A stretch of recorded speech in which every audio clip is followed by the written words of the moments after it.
Welcome to Skydive's episode entitled Introduction to the Paranormal. Thank you so much for joining me once again on your journey to the paranormal. Just a quick reminder, as I was mentioning in my previous videos, that I would strongly suggest if you could practice meditation. Again, if you don't know how, I could suggest you could ask someone you know who meditates. If not, then you could surf the internet and I'm sure you'll find a few short videos showing you how to go about it. And if you have been following me, I had given you a heads up on why you should practice meditating. Now, because the videos are only about 15 to 20 minutes long, it hardly gives me time to cover a whole topic. Very often, that one topic could be extended on more than one video. Last time, I covered the different hauntings. After naming you a few of these different hauntings, please allow me to give you more information on it in this video. As I was telling you, that a house can be haunted, a property, a town, a person, even a simple or plain regular object can be haunted. And I did give you a few examples for each. By the way, just a side note here, when I mentioned about the mirrors in my previous video, don't be afraid to use a mirror. It's okay. Yes, I did mention that mirrors could be known as portals, or they can also be used to contact the spirits. And other things can also be known as portals. But one step at a time. I will be talking about the different kinds of communications and portals along the way.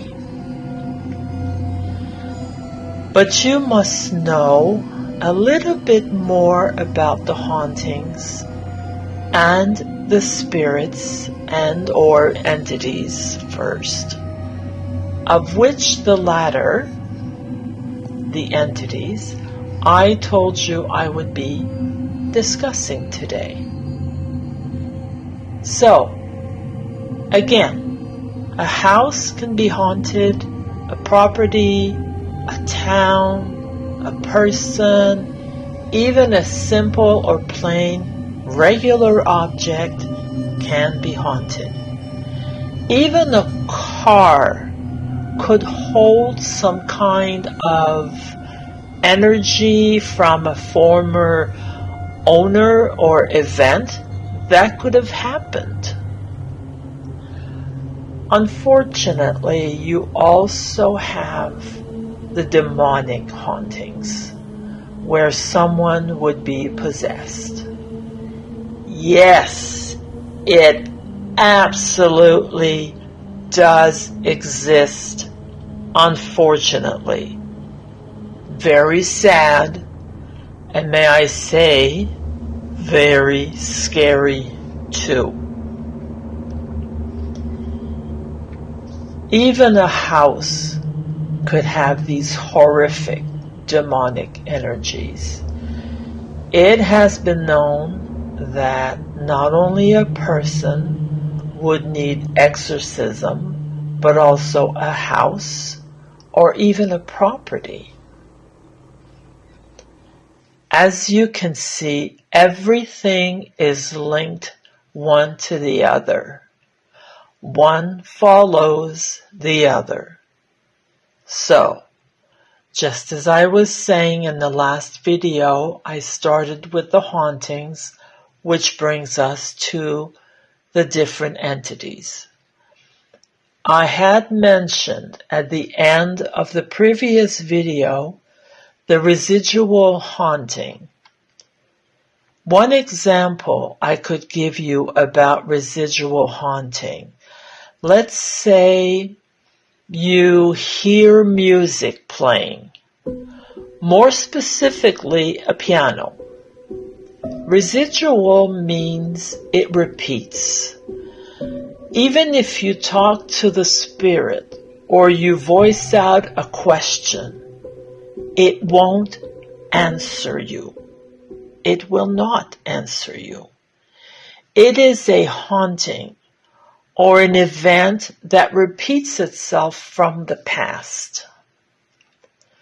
You'll hear it over and over, mostly about the same time, same place, like the living room or some kind of reception hall, if it's a big house, or anywhere else in the house. Bear in mind that because you could hear it in a bedroom, for example, you have to consider that when the house was built way back when, your bedroom could have been a music room. Who knows, right?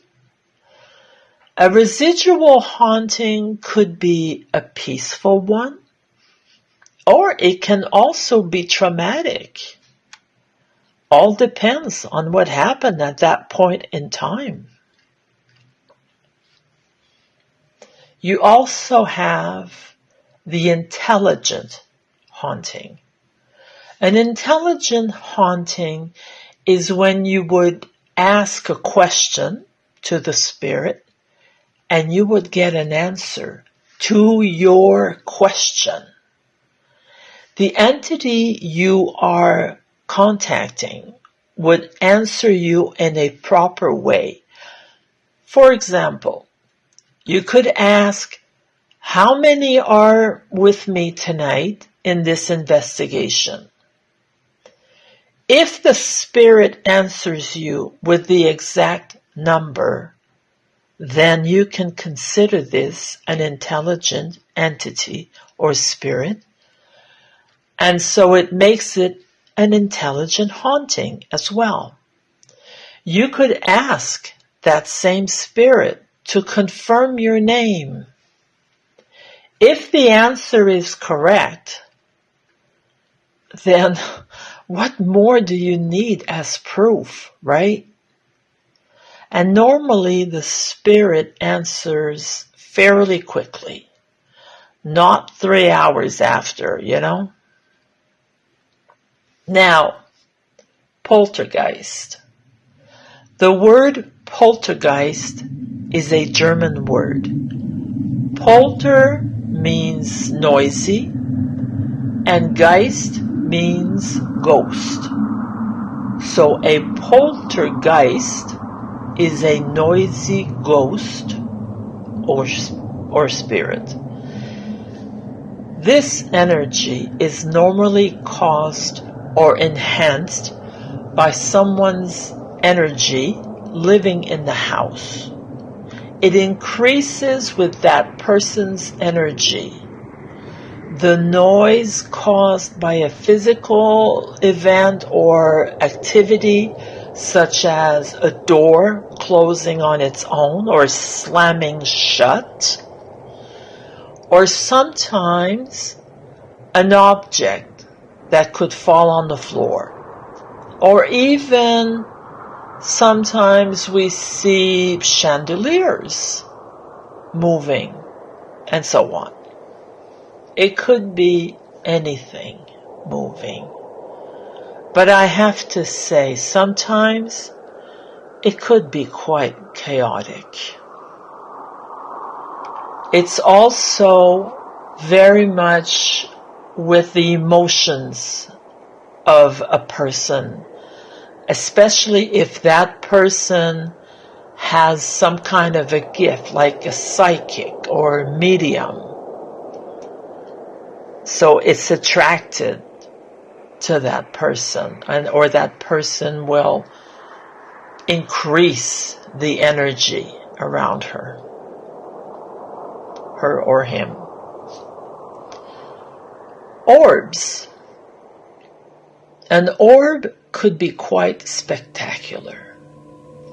I have physically seen orbs on camera, camcorder, and live in person. But there is one orb in particular that I'll never forget. It was quite big and with a bright, glowing white, and it just stayed there in the dark. And you could sense some kind of energy emitting from it and trying to communicate with me telepathically. It actually stayed in the same place for, I would say, almost 10 minutes. I was totally in awe seeing this. If this ever happens to you, try to film it with your phone or camera or your tablet, like an iPad or whatever you have nearby. This way, you could look at the picture or video and zoom it so you can try and see the details inside this orb. It is extremely interesting and exciting to see this. Sometimes you can even see a face. It is absolutely fascinating. You have to know that the orbs are not always pure white. They can be in a bluish color or greenish color or other very light colors. When you look through a camera live while filming during an investigation, people often make the mistake of thinking they see an orb, but it could be just a bug or dust. There are certain ways in finding out how to differentiate an orb from a bug or dust.